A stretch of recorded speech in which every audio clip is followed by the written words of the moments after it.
লা লিগা ফুটবল। আজ রাতেই লিগ শিরোপা পুনরুদ্ধারের মিশন শেষ করতে উন্মুখ হয়ে আছে বার্সেলোনা।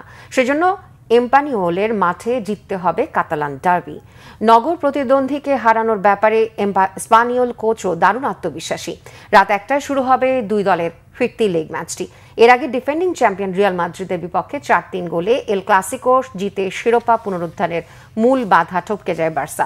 35 মিনিটে 82 পয়েন্ট নিয়ে চিরপ্রতিদ্বন্দ্বীদের 7 পয়েন্ট দূরে ঠেলে দেয় লিগ লিডাররা।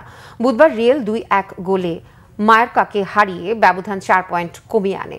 বার্সার শিরোপা নিশ্চিত করতে শেষ 3 ম্যাচ থেকে দরকার এখন 2 পয়েন্ট। লিগের 2 সাক্ষাতেই রিয়ালকে হারানোর পাশাপাশি গোল ব্যবধানেও 59-36 ব্যবধানে এগিয়ে হ্যান্সি ফ্লিকের দল। লিগে এসপানিওলের বিপক্ষে প্রথম দেখায় গত নভেম্বরে ঘরের মাঠে কাতালান ডার্বি 3-1 জিতেছিল বার্সা। প্রথমার্ধে দানি ওলমের জোড়া গোলের মাঝে অন্য গোলটি ছিল রাফিনিয়ার। সেই এসপানিওল টেবিলের 16তম স্থান থেকে অবনমন ঠেকানোর লড়াইয়ে 35 খেলায় সংগ্রহ তাদের 39 পয়েন্ট। রিয়ালের বিপক্ষে ফিরতি লেগ জয় আত্মবিশ্বাস ফেরেছে কাতালান ক্লাবটির। এবার লিগ লিডারদের হারানোর হুঙ্কার দিয়েছে দলটির স্প্যানিশ কোচ মানুলো গঞ্জালেস।